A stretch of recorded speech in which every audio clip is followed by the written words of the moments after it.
Hello, and welcome to another episode of Just Cuz, the podcast where two cousins talk about things they love. Just cuz. And today we're gonna play a little catch up Yeah, because because we've been gone for a we little bit, we've been gone for a little bit, yeah, and we've had lots of things we wanted to talk about, but Mhm. And we've tried to circumstance. talk about them many, We many times. have there is a lost episode, if you will, that we were unfortunately not able to release. Yep. So we're gonna cover a little bit about that, hmm and whatever else we want to Yeah, pretty fucking much talk everything about. else that has come out, and we've wanted to talk about that. We'll probably miss a whole bunch just because a lot came out, and Mm-hmm. I'm excited to And be back because a lot is coming out soon that I'm sure we'll talk mm-hmm. about. But until our then, what? brains are our brains are only so big, guys. We can only think of Yes. so much at once. Yeah, we only have so much free time, which sucks because I just want to Mm. see everything. But of what we've seen in the past month or so that we've been gone, what do you want to talk about first? Because there's the Lost episode which covered Furiosa mainly, Mm-hmm. and I think there's also Fall Guy that I think I've talked about on this podcast in our consumption corner segment, but I think you saw it and have some Yes. some thoughts to Some give. some different thoughts to give.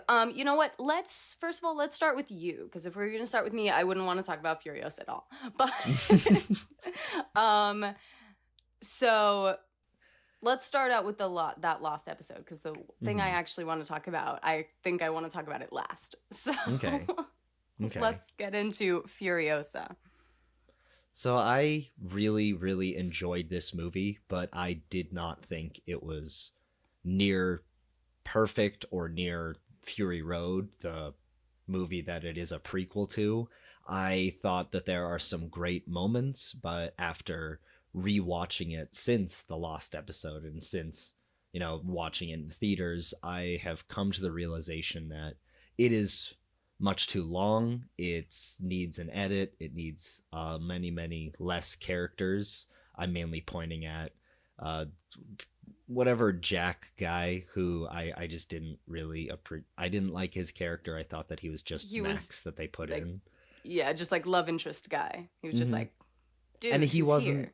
My biggest issue is that he wasn't necessary because they obviously put him in so that Furiosa would be mad that Dementis killed him, but Dementis killed Furiosa's mom. Like, I don't think the audience Yeah. needed any more reason to hate the villain.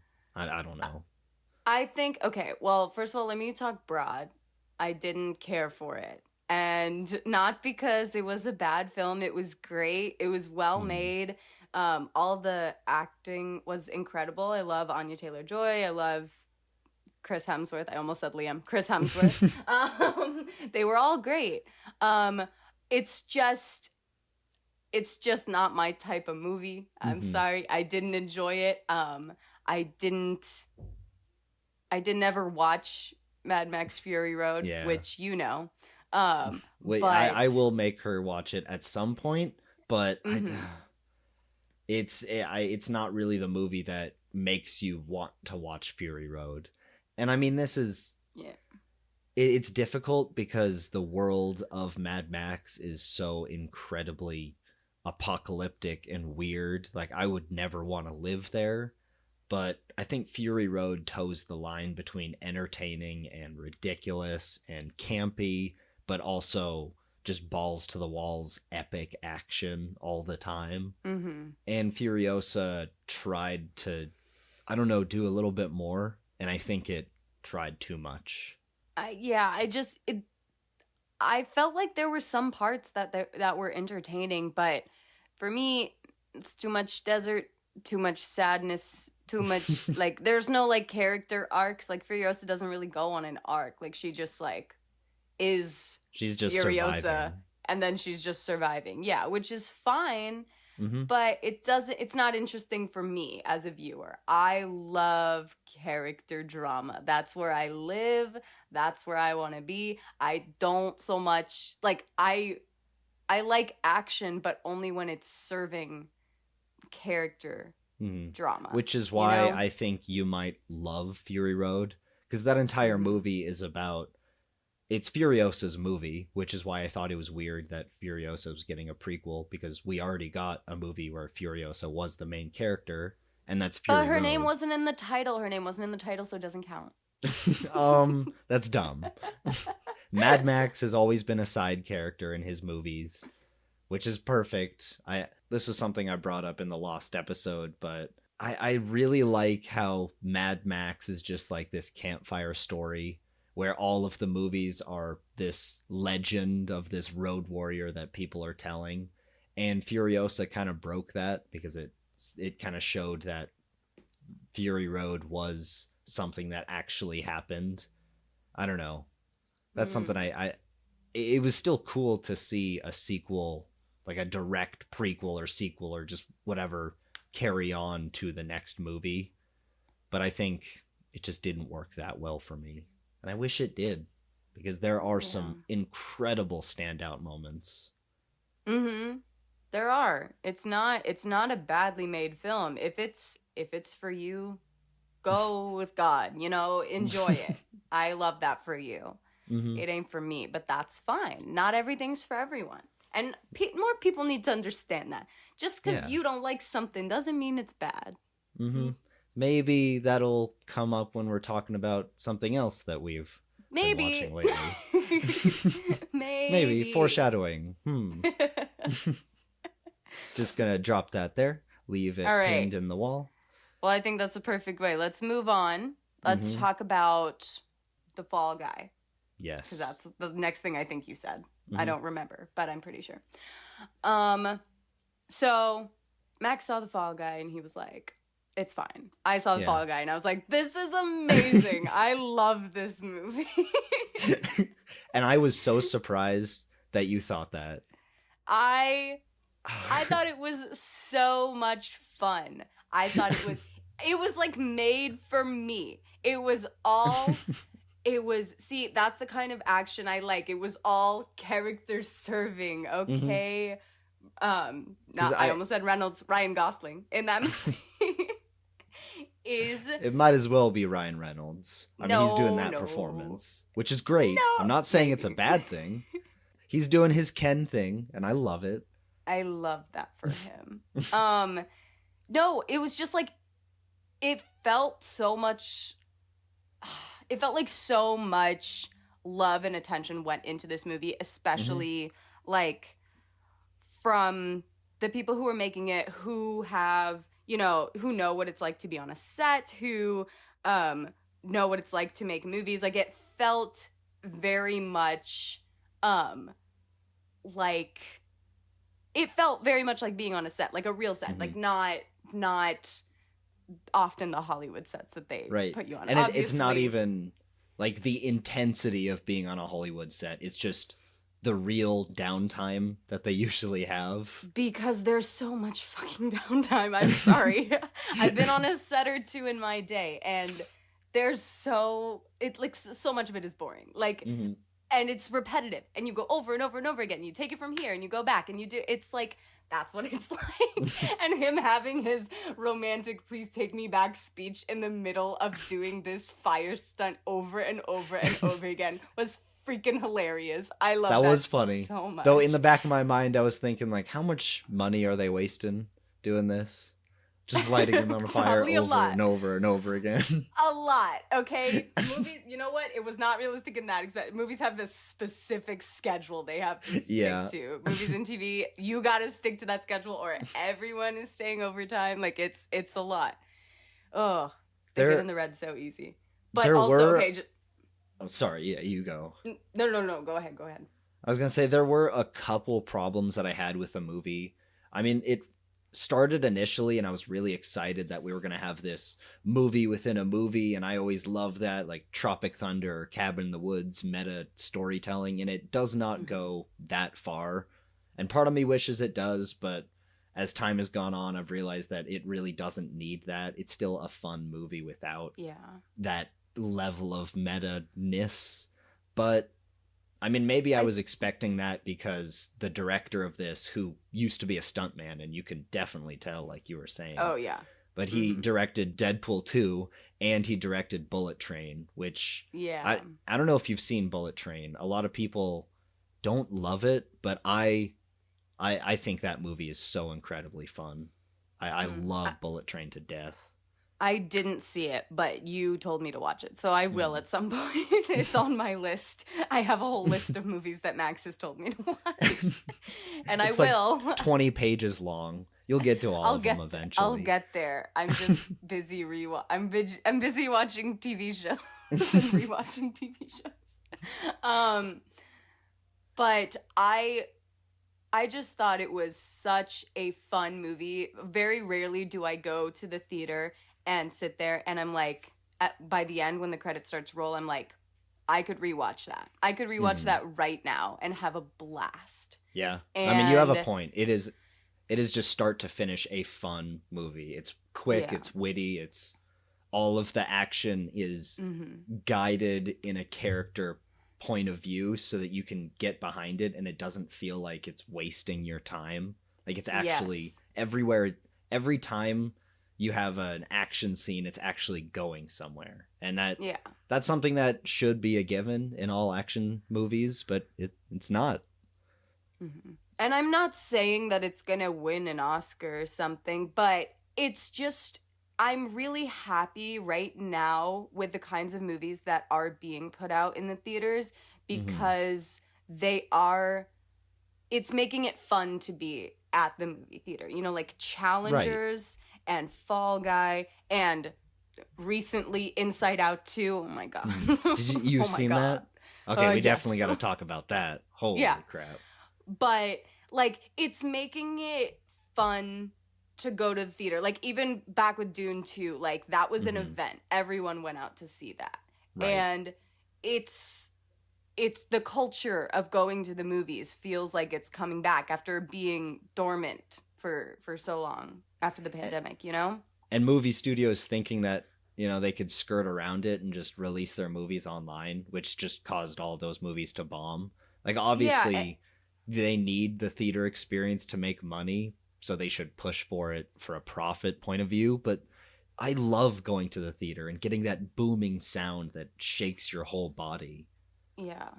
I mean, it's definitely complicated because it's like the whole movie theater industry, you know.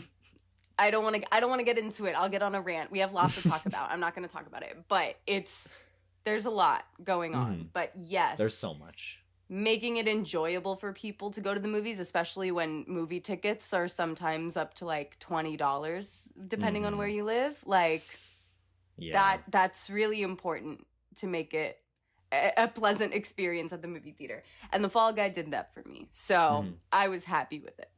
Right.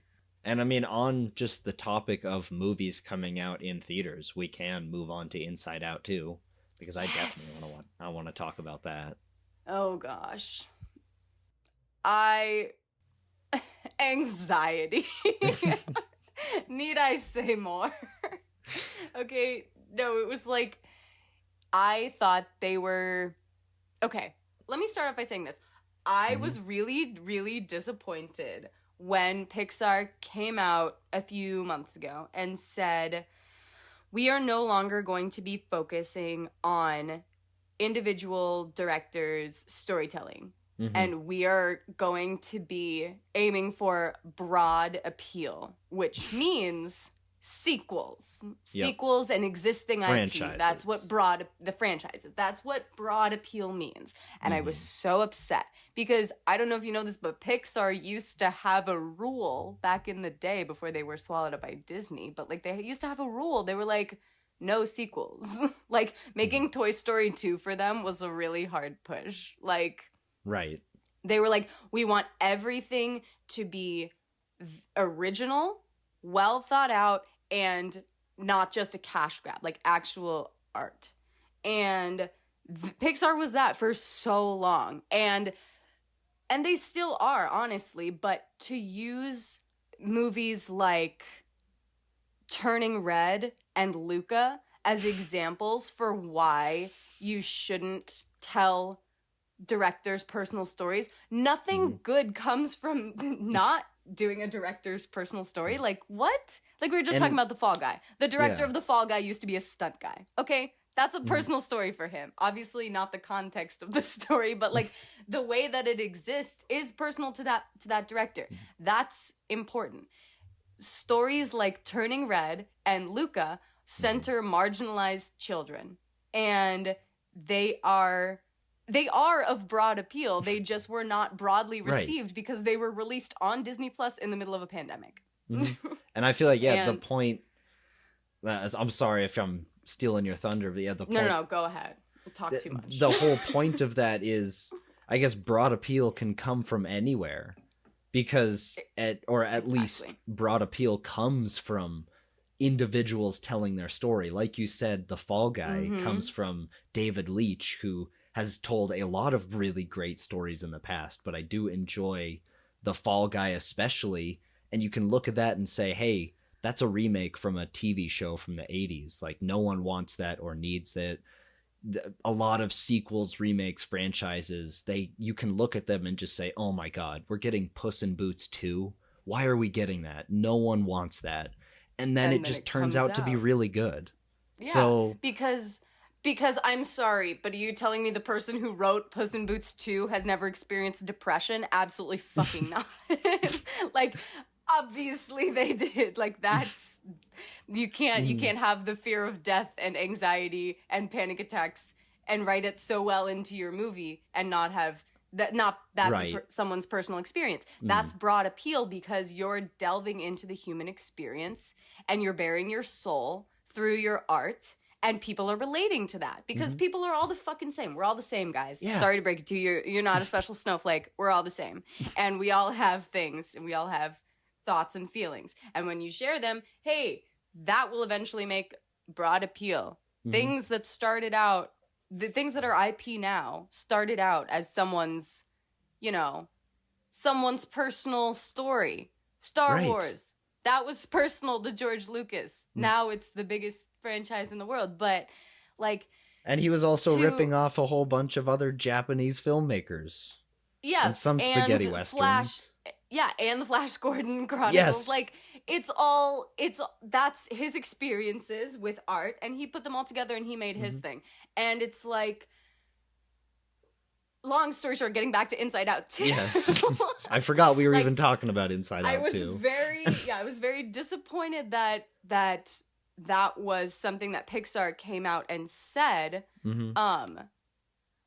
And so I was not originally, I mean, obviously Inside Out 2 had already been made by that point. Like, it was Right. a few months away from being released. It had already been done. But it's still a sequel to a movie I didn't think needed a sequel. Right. But then you think about puberty, and then you're like, oh yeah, Inside Out could definitely use a sequel. And you know what? It was great. I think, I could be wrong in saying this, but Inside Out 2 isn't even about puberty. No. Like, they kind of throw it back, and they're like, no, we'll do that later, if at all. This is about like, anxiety. First of all, I was talking to my friend about this right as we were leaving the theater, and I was like, they're not gonna do an Inside Out 3, and it was like, because then they would have to deal with lust and how Riley is almost definitely gay. Like, they would never do that. Oh yeah. So, but it does deal with puberty in the way that puberty, like, is your body developing, but your mind is also developing in puberty. And that's the introduction to these new, more complex emotions that Riley is starting to feel, as you all do. I mean, you all do, like I don't. No, like we all do. No, I mean... in puberty. I remember the exact moment in middle or high school where I decided, like, no, I need to be cool. I need to fit in with other people. I care so much about what other people think. And that is... I remember that phase. I mean, yeah, we're talking about broad appeal, and just the fact that this movie can cover a topic like that and probably be able to relate to at least 95% of the people in the audience. That's incredible. Yeah. How do they tell a story about something as deep as anxiety and still be able to just touch the heartstrings of, like I said, most of the people watching, and You know just how? relate to their own past. Yeah, you know how? Because it comes from a personal place. Because it comes from a personal Exactly. place And it's a of the people personal who wrote it. story. Yeah. And that's the ultimate point, you know? Like, to say we're not gonna make more movies like this because it's basically saying we're not gonna center marginalized children anymore. We're going to only center white children. Yeah. That's what that is saying. Or white White straight people are children. going to be the main characters again. Yeah. And then, I mean, I And guarantee you that's just their publicist or whoever, Bob Iger, whoever's in charge saying that. And then the people actually making these projects, making the art, they're just like, yeah, whatever. We're still doing what we're doing. And well, I think that's what I mean, Inside Out 2 said. if they get the approval, they Right. need the approval from whoever's in charge. So that's the tough thing. Which sometimes they And don't. we're just Sometimes. gonna have to wait and see. I never saw Toy Story 4, so I don't know if that one It's was good. like a cash grab or a well earned sequel like the other two Toy Stories. You say it's good. That's good. I But think Toy Story should have just been 3 movies, but it's good. Like because it's the third Toy genuinely Story great. is so fucking good. They're all so good. But I But mean, at a time, I remember saying that Toy Story 1 and 2 are perfect. Why do you need a third? yeah, You're I gonna do ruin remember it. that. But I think we're just gonna have to wait and see because after this announcement from Pixar, we're just gonna have to wait and see what they start greenlighting because I guess, even though have you seen trailers for Moana 2? This is a weird time to bring it up, but oh, I have seen that. I don't think that counts as a Pixar movie, but no. I But I have mean, seen I've seen uh, the not trailers, but I've seen like the announcements and stuff and some of the art. I mean, Um, have you heard anything about that and just why it's what it is, pretty much? no, I think I did, but I don't remember. Tell Because me. it was a Disney Plus show that they're re-editing and repackaging and putting out in Right. theaters. Yes, I heard that. That's a terrible idea. Yeah, I'm sorry. as soon as I saw a trailer for that, for I think it was Inside Out 2, I was immediately worried. Like it looks good, but I don't know. Yeah, I got to the theater a little late, so I don't think I saw that trailer. But that's a terrible idea, and I do remember hearing about that. I was like, you can't retool a series for a movie, for a 2-hour movie. Like, what are you talking about? This Yeah. is you're If gonna it's shot take as a out TV so show. much hard work and so many arcs, and it's like, oh, that's I a think tough blow to hear, you know? I think I've brought up on this podcast before that I wish a lot of the Marvel shows like Moon Knight, Hawkeye, Miss Marvel, a lot of them should have been movies. But if you're this far into the process of creating it, you should probably stick with what you have. Like you can't just Yeah. re-edit it because there's so much you're gonna miss out on. I mean, yeah. Again, we're just gonna have to see. But if it was something it's not working as a show, we have this story that doesn't have enough meat in it to be a series, and it needs to be a movie. Like, that's one thing, but that didn't sound like what they were doing. No. It sounded like they wanted the broad release of a theatrical release. So They wanted that amount of money. yeah. So I don't know. It could be great. No. It could be amazing. But Inside Out 2 is great. Go see it. I cried 3 times. I cried once, but it was a ball because I'm sure you cried at the anxiety attack too. Yes. And that was just the visualization of that. Absolutely perfect. Chef's I kiss. also cried that first time when you hear Riley's little voice going, "I'm not good enough." That broke me. I was like, no, this is what your new worldview has shaped into. I'm not good enough. That's so sad. And I was like, it's so relatable though. Yep.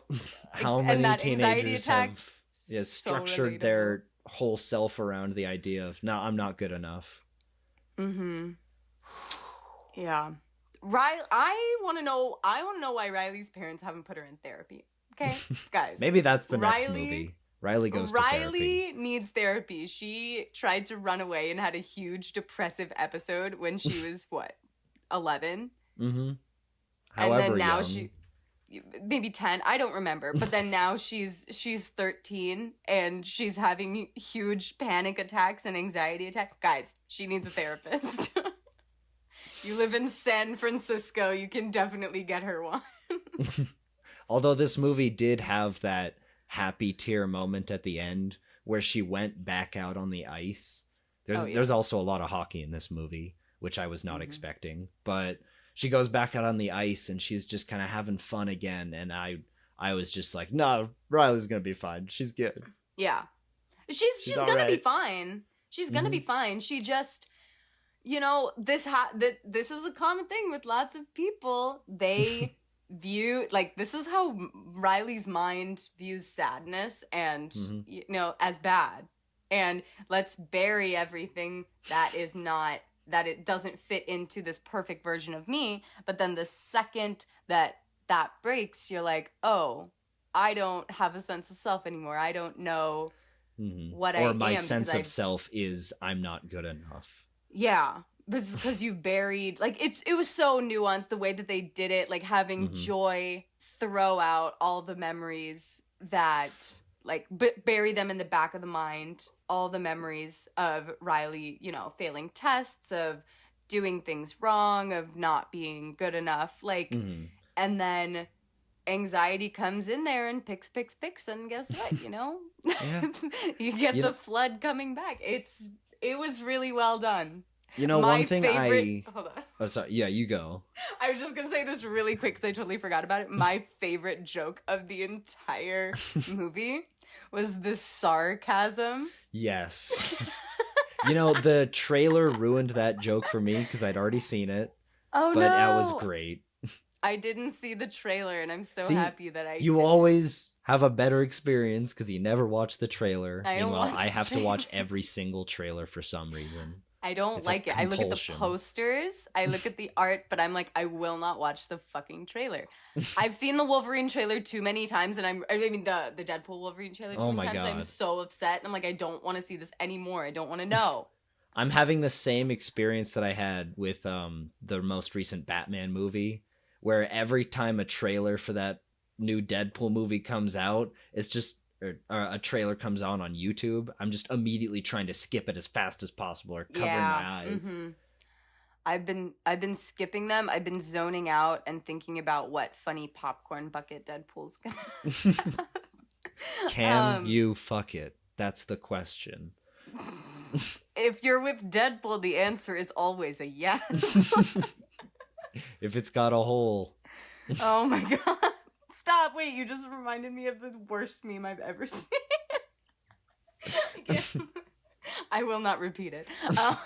I mean, that's a good time to bring up. Have you been watching The Boys? I don't even know if we're going to talk about it, but I have been watching The Boys. I haven't seen the most recent episode, but I have been watching The Boys. So yeah, that's why I brought it up, because I said the word holes, and maybe that's a recurring thing. I haven't seen the most recent episode. In the most recent episode. I haven't seen it. Just when you're watching it, think of all the holes. Oh, stop it. Okay, fine. But oh man, there was something I was gonna say, but I mean we can just move on to The Boys because now I really want to talk about that. Okay. Holy crap! It's so good. You know what's so funny to me about The Boys season? What is it? 5? 4? 4. 4. Mm-hmm. Is seeing all the people on the internet go, what happened to this show? This show's gone woke. I used to love Homelander. Now this show's making him out to be some sort of Nazi. What's happening? I'm like, you idiots. You idiots. Yeah. The Boys has always been a social commentary. Well, the best thing about that whole aspect is those people don't realize The Boys has been making fun of them this whole time. Yeah, from the very exactly. beginning. And they've been enjoying it and eating that slop right up. And then the second it gets too real, they're like, I hate this now. And the reason why it's getting too real is because there's only going to be 5 seasons of this show. So we're coming to a close. So people can sense like, wait a minute, is Homelander the bad guy? Yeah. he killed how many people in the first season alone? Like, I don't understand how these people can be that dumb and not realize what the show is about. It's because as the seasons go on, so those of us who, critically think about things, we've been able to see the social commentary since the beginning, since the first episode. But not everyone critically thinks about things. So as the seasons go on, it's getting closer and closer to a real world equivalent. Right. We've been seeing these Homelander rallies, keep America good or whatever their slogan is. And it's hitting people close to home. They're like, I see myself in this picture and I do not like it. Despite the fact that they used to love the show while it was doing the same exact thing, just not being so on the nose about it. And I say that as if it's a bad thing, but I love how on the nose it's being this season. I love how the what is her name? Sage, whatever Sage. Sister Sage. Yeah, Sister Sage. She's manipulating everything, and she knows exactly what to do, how to play these people so that their rallies can incite hate in so many different people, despite the fact that these people read something online, they read a headline, and then they jump the gun and immediately assume the worst. And it sucks, and it makes me furious because that is exactly what happens every day in our real world. Yeah, it's goddamn terrifying. I'm gonna tell you, like, watching The Boys, I'm like, this is so good because it's holding up such a good mirror to society, and it's such a great show. And it's so well acted. But I'm just like, it's also terrifying. Okay, am I the only one who forgot? Like, I guess I knew it and I forgot, but I did not know that Frenchie and Kimiko weren't together. So yeah, the season started, and then Frenchie was getting with some other guy, and I was like, that's cool, but why isn't Kimiko pissed? Because I remember them kissing last season. Like, are they in an open relationship or something? That's fine. No. And then Kimiko goes like, we're not together. And I was like, oh, wait, when did that happen? Because I completely forgot, and I had to go back and kind of skim season 3, but they kissed, and then immediately we're like, no, that didn't feel right because we're more than that. We're friends. Yeah. And I forgot that was an incredible thing that they did. Yeah, it was. I also went back and watched it, and then I was like, can't believe I forgot this. This is so good. Yeah, how did I forget that? I got distracted by Jensen Ackles being there, and everyone being like, Jensen Ackles is in the show. And Jensen Ackles telling me to gargle his balls or something.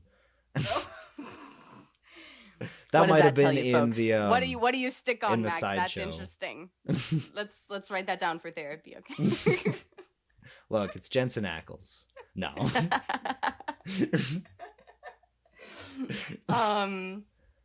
I wish I could talk about the most recent episode because something really, really incredible happens. I don't want to say the specific character, but just it really made me.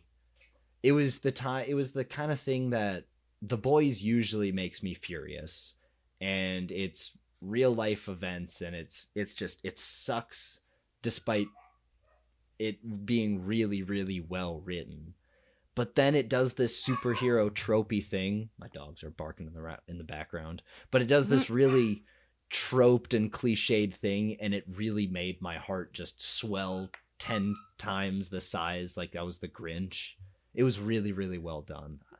You gotta watch the newest episode. I gotta catch up. My week has been eaten alive, let me tell you. Okay? I have been unable to do anything except watch Interview with a Vampire season 2. Talk about gargling balls, okay? Max. Okay. You have to watch the show. I remember starting the first episode. I don't think I finished it, but I have seen a lot of this. I haven't It seen the is original movie. Does okay. it ever connect? No, it doesn't connect to the original movie. The original Okay. movie is a better adaptation. No, sorry, not a better adaptation. It is like 1-to-1 with the book, right? It's as close The movie to the is? book as you can get. The 1990s movie. Okay. Yeah. That movie was very close to the book. And it was a good movie. It's a great movie, in fact.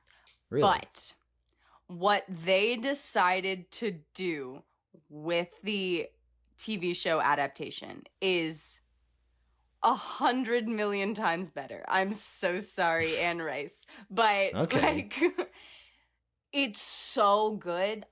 It's so hard to even put it into words. I'm completely obsessed with the show.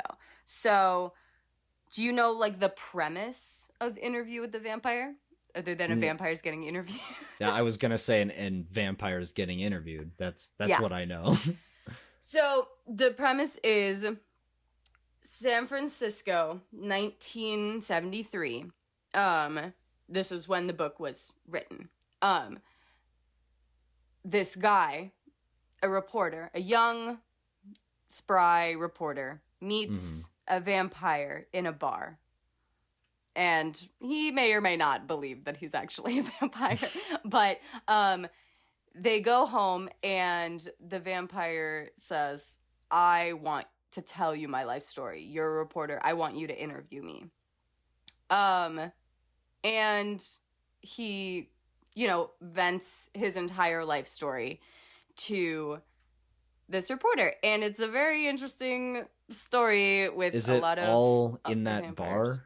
And is it like flashbacks or whatever? No. So they go to so the vampire is named Louis de Pontelac. I'm obsessed with him. And he they go to Louis' apartment in both in the book, in the movie, in the show. That all happens. The show Interview with the Vampire is set in 2022, and it takes place when Louis de Pontelac has reached out to the young man who interviewed him in 1973, named Daniel Malloy. And he reaches out to him and says, I would like to do another interview because the first interview that we did, we never finished it, and it was a performance. It was not the truth. Okay. And I'm going to tell you this, I'm going to start off with this, just when you hear the title Interview with a Vampire, everyone sticks on, a vampire. Everyone sticks on the word vampire. Vampire. That's strange. Why are you interviewing a vampire? And everyone sticks on that. And that's, the premise of the show. But this show really says, no, we're going to focus on the interview part of that sentence, of that title. Okay. And it's really all about perspective and memory. And this show is a fucking goldmine. It's incredible. I don't want to say anything more because I really don't want to spoil anything for you because it really just needs to be experienced. But okay. I am fully definitely comfortable. want to watch this. Yeah. I'm fully comfortable with saying this is one of the best shows on television right now. Okay. I think it's up there with Severance. I think it's up there with House of the Dragon, which I haven't caught up with yet. But Oh my god. Have you seen any of the newest season? I have only been watching Interview with a Vampire. Sasha. I cannot stress this enough. No, I'm sure it's good. Like I said, I started watching this just because I'd heard exclusively good things. So I definitely, it's on my list. I'll definitely get to it. Mm-hmm. Like you said, I got so much that I'm watching. I'm watching The Yeah. Boys, The Acolyte. What else? House of the Dragon. How's My the drag? Adventures I with gotta catch up. Superman is also coming out week to week. There's so Mm. much that I'm watching just There's a weekly, lot. and not It's just the amount of movies and stuff that I want to watch too. Oh my yeah. goodness. No, it's a crazy time right now. Like everything's coming out, and it's definitely been difficult for me. I've just been like Hmm. avoiding it, and I'm like, when the season's out, I'll watch it all in one go. Um, I think it's also but funny how we're like, oh, so much is coming out. Oh, woe is me. My life is terrible. This is great. I that's love great. having I'm too happy much to about it. watch. But I love it. oh, okay. I did say a little white lie. Mm-hmm. In the past few weeks, I haven't only been watching Interview with the Vampire. I Okay. was also watching Bridgerton. And you know this because we talked about it a little bit in our lost episode, but Mm. A little for bit. We everyone talked else, about it for like 20 minutes. we talked about it for a little while, okay? Yeah. But for everyone else, I want to go out here and say I had never seen Bridgerton before. I never thought I would be the person to like Bridgerton. I was like, I'll never watch this. This looks stupid. I don't like period romances, and I've never seen Pride and Prejudice. I've never Mm-hmm. seen any of the Emma or the other ones. You know, I Wuthering Heights. I don't Whatever. read those. I don't watch those. It doesn't interest me. But everyone I knew was talking about Bridgerton, and after the first part of season 3 came out, and I was like, okay, fine, I'll watch it. And let me fucking tell you. Bridgerton's really good, guys. I really, really liked it. And season 3 broke me. There are a lot of people who were like, I didn't like season 3, you know, blah, blah, blah. Penelope and Colin didn't get enough time. They're wrong. I'm going to tell you this, Max. You haven't seen it, but they're wrong. I've seen a little bit. You know, my girlfriend absolutely loves Bridgerton, and I walked in the room and sat down on the couch and watched, a couple minutes here or there. It's definitely not my cup of tea. There's a little too much. Mr. Corduroy thinks that this woman is Lady Whistledown, but she's not, but then everyone else is saying that she's Lady Whistledown, and then her pop music comes on, and it's great. So Okay, that's so what the I'm that's the hearing show is Bridgerton. okay. So what I'm hearing is that you're a sexist. Everyone, Max is a sexist. He doesn't like Bridgerton. It's not bad. Like, the production design alone is incredible. I can't deny that. I'm just messing. I'm just messing. Hey, remember how I said not everyone is into everything? I Yeah. didn't like Furiosa. You cannot like Bridgerton. That's fine. Right. Bridgerton But or Furiosa is my Bridgerton.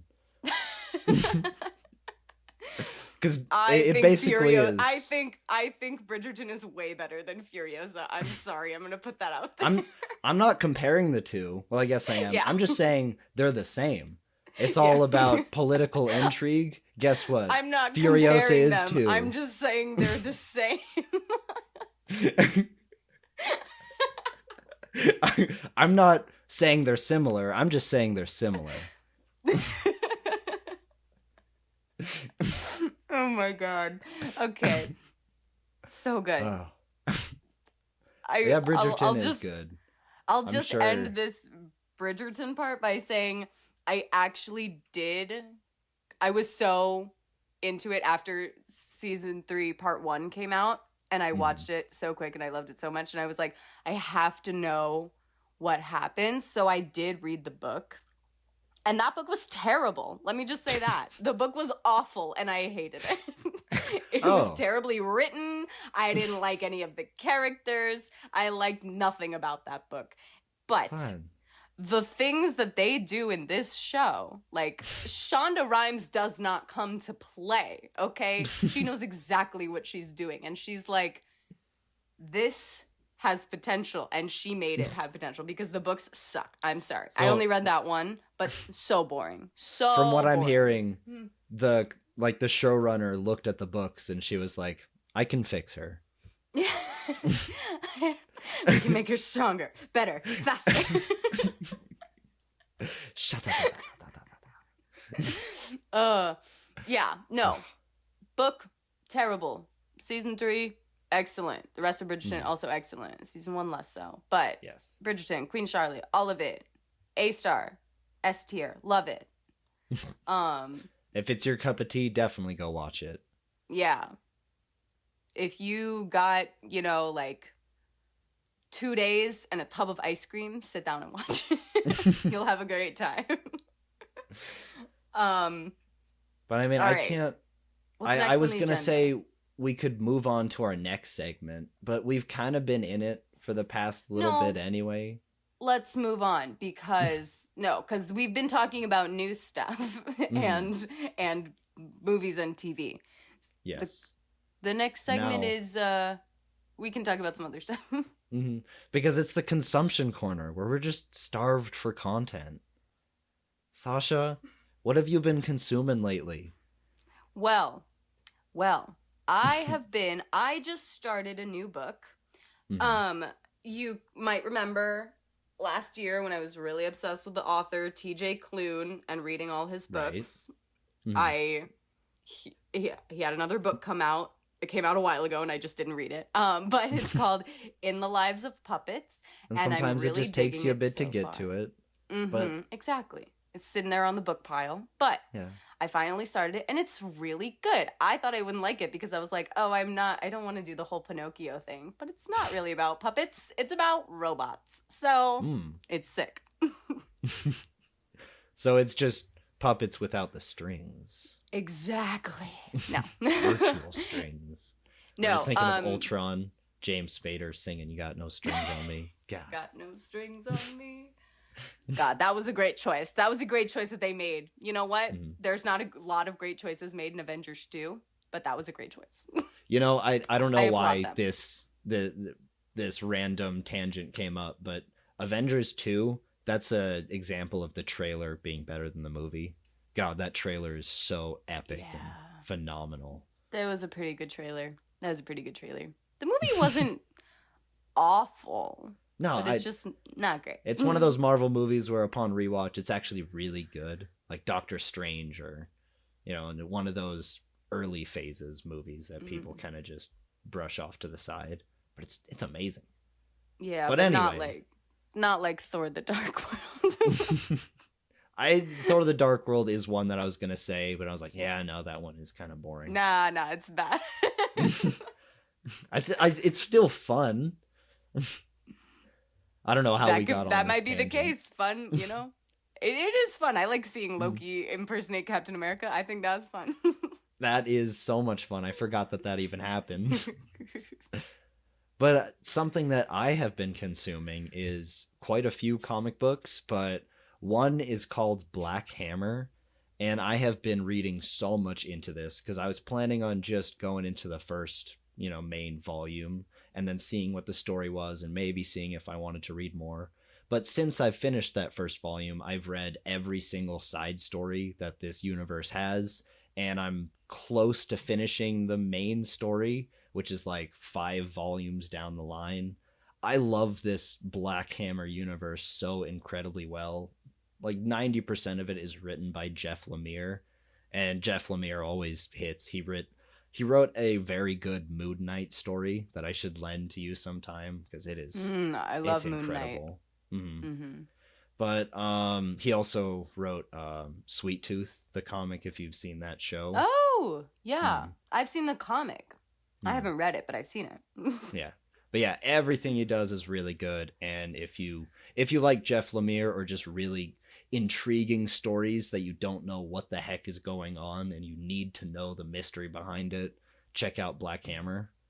Okay. But another comic that I kind of just want to mention really quickly because I don't know if it was great, but I had a lot of fun with it because it's a Deadpool comic and I've been reading a lot of that with what's coming up.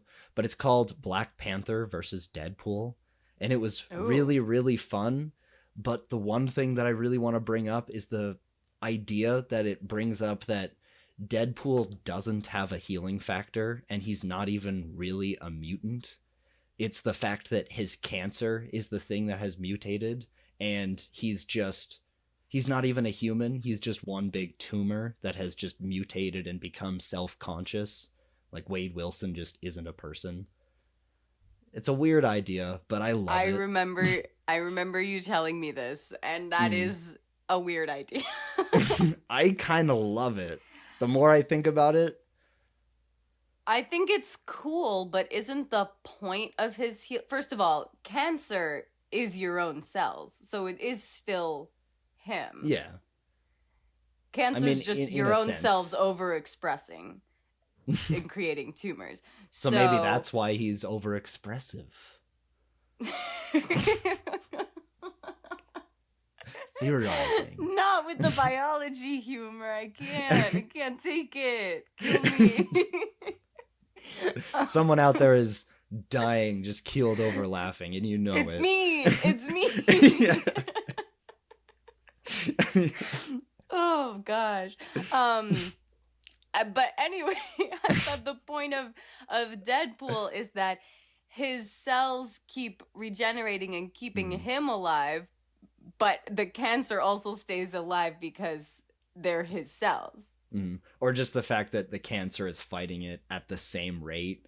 So I even like the idea that he's constantly feeling the pain of his healing factor fighting the cancer cells. Yeah. I think that one is interesting. I think that one's interesting, but I feel like it has less basis in scientific reality just because I'm pretty sure, I could be wrong, but I'm pretty sure that your own cells don't fight cancer, and that's the problem because they are your own cells. Like your immune system, I'm pretty sure that your immune system doesn't attack cancerous cells. And that's why you need like chemo and stuff. But I could be wrong.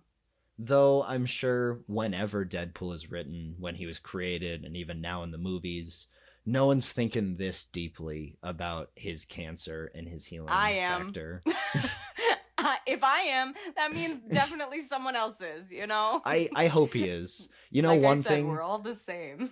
I am positive we're going to have a whole episode theorizing and predicting and just talking about what we want Deadpool 3 to be. But I want Deadpool to have like an existential crisis about how everything about him is a copy of some other character, or the fact that his healing factor and cancer shouldn't scientifically be possible, and what we were just talking, just something. I want him to break down about something, you know? I cannot wait for that. I'm very excited for what they're gonna do with Deadpool. I'm very excited. Another thing I want to shout out real quick. I have been rewatching one of my favorite shows ever, Crazy Ex-Girlfriend. I don't even know what that is. So Crazy Ex-Girlfriend, don't, okay, you're gonna want to like disregard it immediately when I say what channel it's from, but don't, okay, just hang on, just bear with me. It was a CW show. I know. Just calm down. I like CW. I don't immediately pass that off. I love The Flash. I know, but the CW now. I don't watch anything anyway. that it has now, but I don't think it properly is a channel anymore. But anyway, The Crazy Ex-Girlfriend was a CW show years ago, and it is a musical, and it's a musical show created by Rachel Bloom, who's a Broadway person, and it is one of the most profound and deep introspective shows I have ever seen about mental health. Okay. It is really good. And it's honestly, back when it was airing, my mom was watching it and she was like, Sasha, you need to watch this show. And I watched the first episode and I was like, this is stupid. I don't like it. I'm not going to watch it. And eventually a few years later, it had ended airing, and it was right after it had ended airing, and I went back and I watched it, and it took me a few episodes to get into it, but it really like it's a really interesting show, especially if you like musicals. I know you personally don't, I but like a good musical. mm, I okay. I'm trying to think of a recent musical that I liked. There was the Mean Girls one that I still haven't seen because I don't really want to watch it. It's fine. Don't watch it. The stage I'm looking version is forward to better, Wicked. and I don't know. Wicked, I'm so looking forward to Wicked. I can't even tell you. Oh my god. Oh, the Wicked. Annie musical was great. The one on Netflix. I loved that. That was Matilda, not Annie. Damn it. I clearly didn't love it that much. Didn't I make you watch that? I'm pretty sure I did. I think so, yeah. Yeah. But you know what? That's fine. Matilda was a great musical. And Crazy Ex-Girlfriend is it's great. It's better if you are a musical theater freak or like a musical theater person, because almost all of the songs are referencing other musical theater songs or just like regular songs. Like if you are really into music and stuff, like it's a really fun show. And it takes advantage of, you know, the theatrical nature of musical theater, but being filmed, and it does things like Matilda, like dream sequences and like crazy things, which is really fun, which some musicals, Les Mis, don't take advantage of. Yeah, do crazy sequences where the camera does a bird's eye view and people's dresses are swirling and they're all colorful. Do more of that. Fun stuff and not nothing. Les Mis. Sorry. Okay. I had enough bagging on Les Mis. But it's a really good show. And honestly, like the later seasons there's only 4 seasons, and it ended because it's again, I love it when this happens, because the creators were like, we only wanted to make 4 seasons. We had a specific story to tell. The story has come to an end. We're done. And I love that. And recent thing was said about The Boys, where Eric Kripke, the showrunner, was like, before season 4 was coming out, he was kind of hinting at maybe there's more, maybe we can do that. But then he recently said that was all because publicity wise, he couldn't say that it was just 5 seasons. But now that he can, he's just outright saying it's only 5. It was 5 from the beginning. We're stopping there, and it is a perfect conclusion from what he said. That's good. I can't like wait that. To see it. I like that. I don't like going on for seasons on end for the money. Like, fulfill your artistic vision and get the hell out of there. And you don't necessarily have to have a plan from the start, but it helps. I like having an end goal. I don't think you have to have a full plan, because things change in the writing process, in the acting process. Things change when you cast the actors and you see what they bring to the role. Things are going to change with chemistry. Okay, because, sometimes having a plan from the beginning doesn't always work out. How I Met Your Mother. That was, sometimes you really have to adjust your expectations, because everyone is going to bring something new. Film and TV are collaborative, But having a roadmap, having a place where you would ideally like to end up is very important. I hesitate bringing this up just because I know it's going to light a fire within you. But I'm sure you remember the show Supernatural, which is, I don't know if you remember, it's also showrun by Eric Kripke, the same guy who's making The Boys. I do know this. Okay, let me fill in our audience real quick. I have never seen Supernatural. Never. I've seen maybe 2 episodes. I think I saw the Scooby-Doo episode, and I think I saw the episode where they went into the real world and people were calling them by the names of their actors. And I was like, that was really funny. But other than that, I've never seen Supernatural. I never watched a season. I don't know what goes on there. But see, now I watched up to season 7 or 8. It was the 3rd or 4th time that Dean or Sam went to hell and then came back. And then for, a few episodes, they were pissed that Sam or Dean didn't come back to save them. But then they sat around their car and decided that they were brothers and they loved each other. The show's good, but the Sounds like first every other episode of Supernatural it is. that I haven't seen. But goddamn it, I watched it and I loved it. But I'm the so first happy that you did. what is it? The first 3 seasons, it might be the first 4, but there is a really good plot about It was them 5. trying to It was find the first 5. the first 5.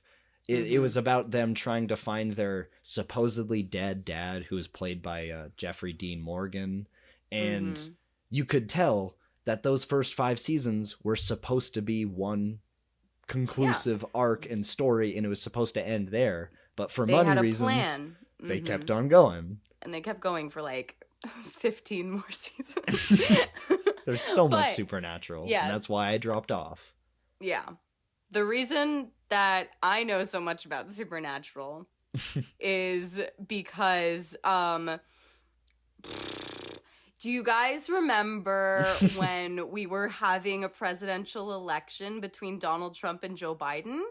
I know, so different from now, but Yeah, I'm really glad that in this day and age we're having different political stuff happening where more competent people are arguing about who should be in charge, and it's not Right? just dipshits.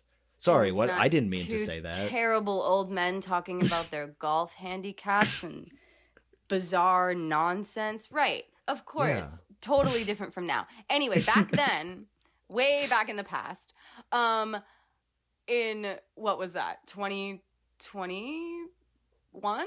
I don't even remember. Somewhere I don't around even then. remember. But we were in a pandemic, guys. You might remember that. And there was an election going on, and it was really stressing me out. And I was watching the election all day and all night. I'm a very I like being in the know of things, you know? And I was like, I'm stressing myself out so much. Nobody's counting all these mail-in ballots yet. I need to take my mind off of it, okay? Yes. And so I went on my little phone and I opened up an app that I hadn't opened up since I went to college, I think, in a little while. And I opened up Tumblr. And what was trending on Tumblr that night, the night of the presidential election? Well, it wasn't the presidential election. In fact, it was Supernatural. And it was because the third to last episode of Supernatural ever aired. And people were freaking the fuck out because Destiel, if you were not on Tumblr in 2012, that's Dean and Castiel's ship name. Destiel had been #confirmed canon, and then Castiel had been #sent to super hell. So I fell down a huge rabbit hole of hilarious memes. About Supernatural, hating gay people so much.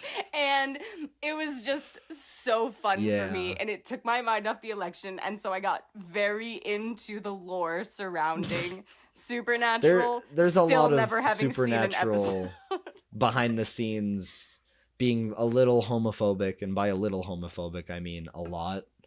But that's There's just a lot Supernatural to Supernatural, lore. and I could talk about it for a while, but I'm not going to. And that is the fire that I was afraid of lighting inside of you by just bringing I up understand. Supernatural. I understand. It holds a weird place in my heart. Yes. And same with me, because like I said, I watched a lot of it. I used to be an avid Supernatural fan. I loved it. But anyway, the thing was, you want to know the craziest thing? I said to myself when I fell down that rabbit hole that night, I was like, if in the next 2 episodes they have before the end of Supernatural ever, if they bring Castiel back and he and Dean kiss, I will watch every single episode of Supernatural. I will just dedicate for how that. many I hundreds would. of hours. I would watch all 15 fucking seasons or whatever, and I will watch it all for that love story. And they didn't. And then I said, I'll never watch it. And you're not really missing out. The first 5 seasons. No, I'm really definitely good, not. I'm good. I am Yeah, you are fine. satiated. I do not need to watch that show. You know something that you are kind of missing out on, and I'm fully What? convinced you need to watch this, Sasha. What? My Adventures with Superman. My adventure. I See, know. I know. You season keep 2 telling is me. coming out right now, and if you want an innocent, pure-hearted little boy version of Superman where you just want to coddle him and love him as much as you can because he's going through it right now, watch Superman or watch My Adventures with Superman. It it really reminds me of Avatar, where the first season it gives you this cast of characters and you get to know them a little bit and there's some conflict, but overall it's just a fun time. It's just a kid show. But right now in season 2, either he's going through it, my boy Clark, and Mm. I don't want to see him going through it. Lois is going through it too. Jimmy's going through it. Kara's going through it. It's a lot, Sasha. Cars there. Okay. Okay. I'll watch it. I will. I will. Hmm. You know what? How about this? There's 2 seasons of it.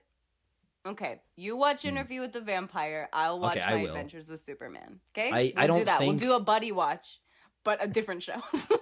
yes, and I'll definitely watch my Interview with the Vampire, but I don't think you'll need convincing because we just made the pact, but Mm-hmm. the blood pact.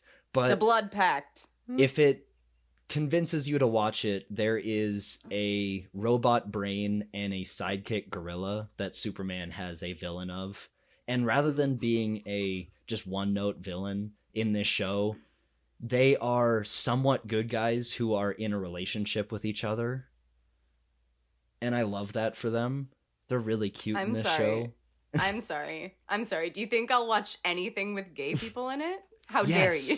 Yes. How if dare it's you have my if it is a cards? robot with a little brain at the top and a gorilla, and the gorilla is French, by the way, and they love each other very much. Wait, is it what's his name? The gorilla? Like, do I know No, this it's gorilla not from Grodd. other cartoons? I mean, No, it's not Grodd. Okay, thank you. That's his no, name. I was like, not what's his Grodd. fucking name? I almost I said think Zod, and I was like, that's not right. I don't even think he's from Gorilla City. But Oh. I mean, you bring up Zod, and there is the entire first season and a lot of season 2 hints at this big bad and who is it? Who's gonna be the person? Mm-mm. And I'm like, okay, it's either Zod or Brainiac, and I'm I so was right. bored It's by one of the Zod. two. But I'm it's oh so my god, I bored love by Zod. Zod. Okay, then I can reveal to you that it's Brainiac. And this version of Brainiac I is like an Brainiac. AI from Krypton, and he's like Okay. their safety software or whatever. It's Like in I Captain Marvel. Got it. yeah, but better Yeah, probably. Probably. because that was obviously ripped off from Brainiac. Not Yeah. saying that what's her name? The Secret Intelligence? Whatever. I don't Whatever it is. Not saying that's bad. But but you got to watch My Adventures with Superman. It's great. I will. I will. You gotta watch these gay vampires just running around and living their cunty ass lives, you know? I will. That's I will. I really have so much that I want to talk about the end of season 2, but I can't. So I need you to watch it. Maybe I'll watch it and I'll love it so much that we'll have a full episode about it. I think we might have to. Awesome. But there's so many more movies that I want to talk about. Like I watched Kingdom of the Planet of the Apes, and that's fun. If you've seen any of the Planet of the Oh. Apes movies, that's really Yes. good. Yes. I saw Watchers, which was really, really bad, but I loved every second of it.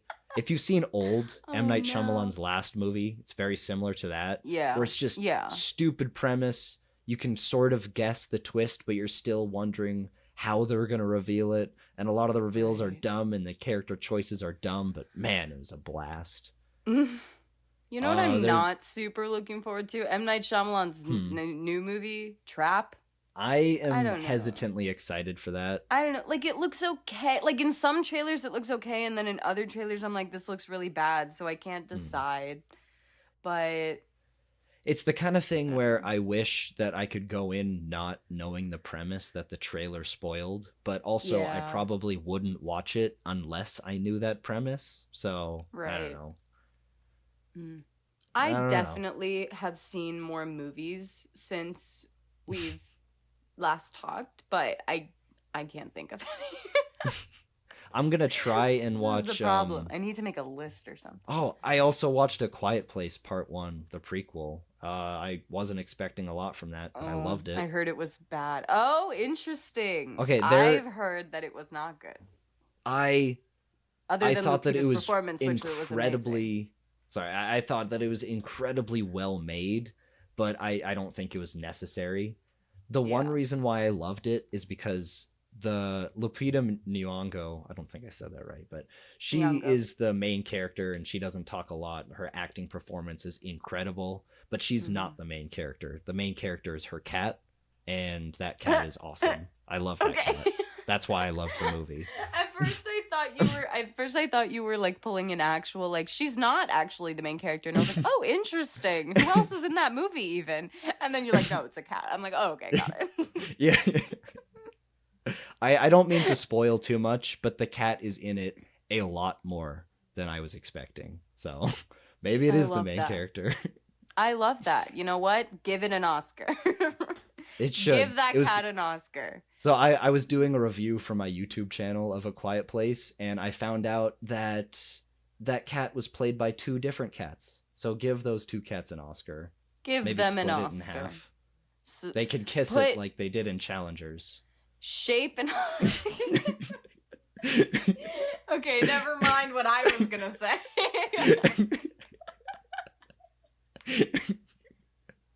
I can't stand you.